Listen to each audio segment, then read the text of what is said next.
Stalking. Let's define it.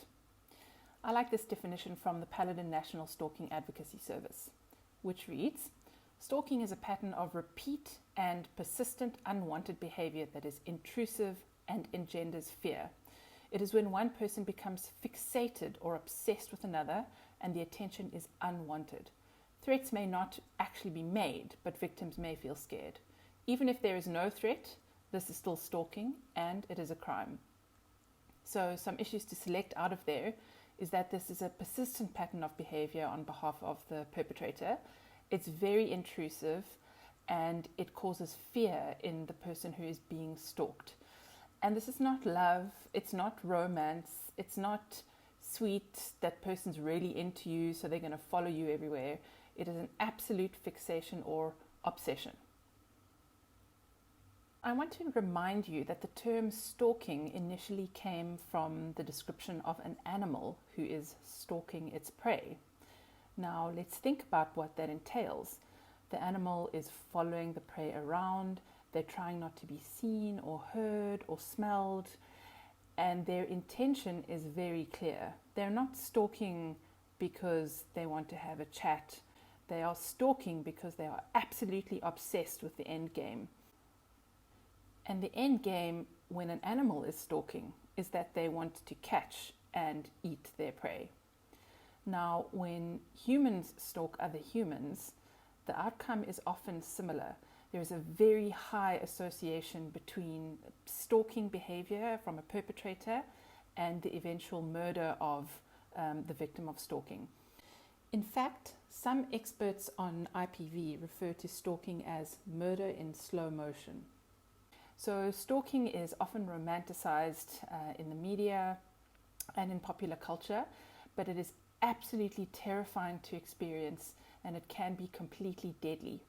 This is something that often happens when a victim of intimate partner violence wants to end the relationship and move on, but the other partner cannot let go. And it becomes a situation of, if I can't have you, no one can. Now let's look at harassment, which goes hand in hand with stalking. And I like this good old-fashioned Oxford Dictionary definition, which is aggressive pressure or intimidation. So harassment is, again, a pattern of behavior in terms of intimate partner violence, where the perpetrator continues to try and insert themselves into the life of the victim, be it physically showing up at their home all the time, or be it digitally, which is a massively increasing problem globally. Can be very difficult to shake someone that you don't want to be in your life anymore in the situation of intimate partner violence. So harassment is unwanted. It makes the victim feel very uncomfortable or threatened, and it interrupts their daily life. Everybody knows, for example, about sexual harassment, which is unwanted comments or advances or unwanted attention, which can happen anywhere, at home, at work, on the street. But again, it's that flavor of unwanted input from the other person that makes the victim feel very uncomfortable or frankly terrified.